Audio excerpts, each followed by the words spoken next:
never works out. This call always makes it worse.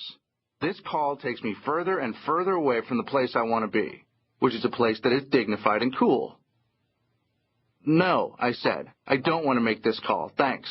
And I hung up and passed out fully clothed, the last shreds of my dignity still intact. The next day, hungover and sad, I remembered the voice on the other end of the line. The voice that had said, "Are you sure you want to make this call?" I thought, wouldn't it be great if you had that voice in your head all the time? Your own personal breakup buddy. Someone there to make sure you don't make the bad phone call, the ill-advised drive-by, the decision to dress up in their clothes and pretend that you're them as a way of getting inside their thoughts. That's why we've come up with this audiobook. This audiobook is that voice. We are the friends who care enough about you to make sure that you do this thing right. Breakups hurt like a mother, but they are not the end of the world. The pain is temporary, and if handled properly, they can even be life-changing. Our goal is to help you turn your breakup into the event that changes your life for the better. After all, you are a Superfox. It's past 2 a.m. You're on your 3rd glass of wine. You're wearing his sweater because it still smells like him. And quite frankly, he never really smelled that great. But I'm going to give it to you because I've been there. I've been the saddest girl in the world, with a mangled heart and the certainty that getting over him was impossible. I've been the girl so in love with a person and capable of giving me what I needed out of a relationship that I not only married him, but gladly gave away every last shred of my self-esteem to keep him. I've been the girl who not only suffers through an unhealthy, demoralizing relationship, but then goes back to it in hopes that time spent apart has inspired him to love me enough to change, or even try. And guess what? It didn't. I've been consumed with despair, confusion, anger, truly devastated by the end of a relationship that I thought was going to last forever. I've cried into glass after glass of Pinot Grigio, smoked packs of cigarettes, lost my appetite, my ability to sleep, and my ability to function. I've obsessed, rebounded, been pissed, sought professional help, leaned on my friends, moved across the country, got dogs, made new friends, shopped excessively, and even had other boyfriends that did love me, despite the fact that I was still so hung up on the past that I was completely incapable of giving them what they needed from me. Truth be told, I rode that horse long after it had up and died and married someone else. On the outside, I wore the illusion that I was over it, and that the end of the marriage was best for us both. But that charade was all smoke and mirrors and empty words. Being broken-hearted is like having broken ribs. On the outside, it looks like nothing's wrong, but every breath hurts. Let's just say my ribs were broken for a long time. Now, it may surprise you to hear that in all other areas of my life, I was confident and successful. It's true. I had a kick-ass job, made good money, had lots of friends, a great apartment, cool clothes, excellent taste in music, etc. But for whatever reason, getting over this guy took forever. He was my kryptonite. And like Superman, I was powerless in his wake. But if you've seen the movies, you know that Superman always figures out a way to overcome kryptonite. And thankfully, I did too. Now, defeating kryptonite and getting over a broken heart is incredibly tough. It's also wildly empowering. But the even bigger victory is finally living your own life again without the constant presence of heartache. That's the goal, and we're here to help you get there. I've stood where you're standing now, broken to the point that I couldn't get past the idea that my life wasn't turning out the way I had planned. But guess what?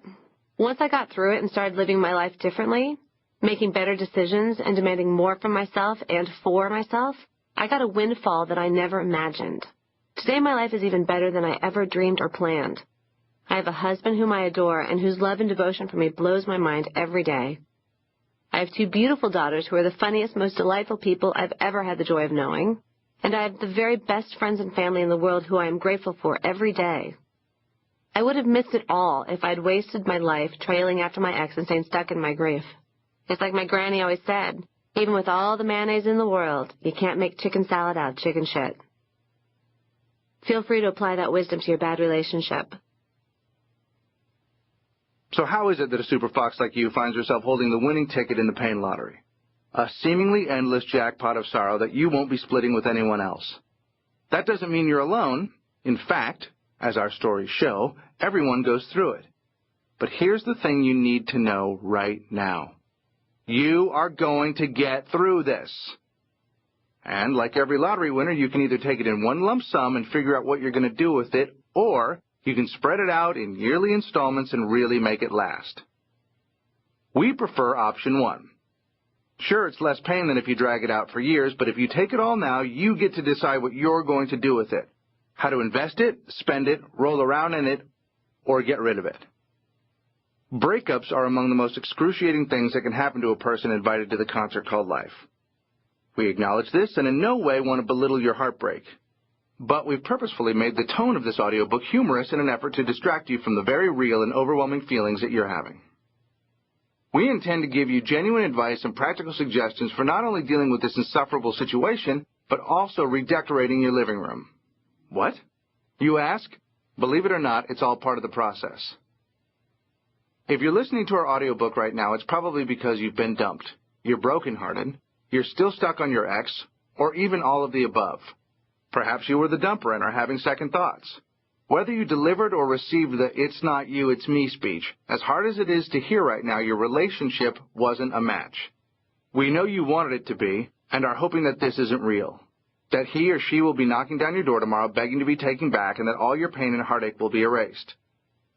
You want us to tell you that people can change, but the truth of the matter is, it's called a breakup because it's broken. Even if you can't see it right now, if you've just broken up, at least one person in your relationship knows it deep down. If he ended it, that means he doesn't want to try and fix it regardless of who smashed it to pieces in the first place. Who are you to give me advice, you shout? Why should I listen to you guys or even listen any further for that matter?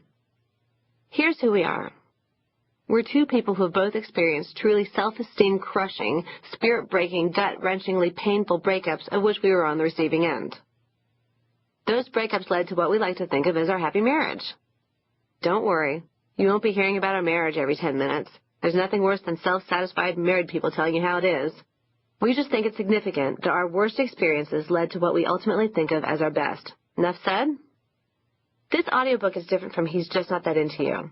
That book was designed specifically to help you figure out when your relationship was going nowhere or whether your boyfriend was, well, into you.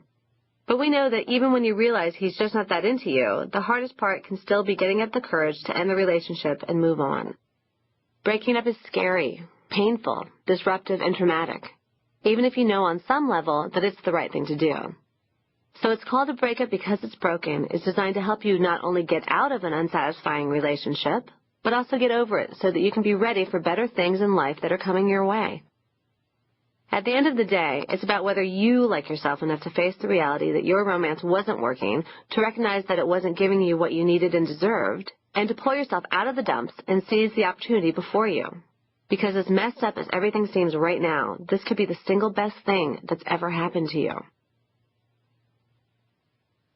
Part 1. The breakup. Or how the hell did a kick-ass lady like myself end up in this agonizing nightmare? Section 1. It's called a breakup because it's broken. Ah! It hurts. It's rocking the very core of your being. You never saw it coming. You knew this was going to happen. You were going to do it first.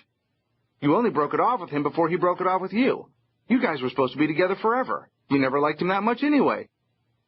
He was such a great kisser. The sex wasn't that great. You really liked his family. He hated your friends. You hated his shoes. You miss him so much. There's no doubt about it. Breakups suck. In the first few hours or days or weeks of your breakup, there's one all-important truth that you need to recognize. Some things can't and shouldn't be fixed, especially that loser who dumped you or forced you to dump him. It's over for a reason, and even if you're in denial about it, deep down inside you probably know what that reason is. Even if you feel baffled by his decision to end it, it boils down to the same thing every time. Your relationship, despite its promise, has ceased to be right for one or both of you. It is, in effect, broken. That doesn't make the breakup any easier to handle or change the overwhelming nature of the sadness that you feel. But that sadness, in turn, doesn't make it less broken. If you've reached this point where one or both of you feel that walking away is the best course of action, the cracks are there. And starting today, you're not the kind of woman that settles for broken or hangs on to damaged goods.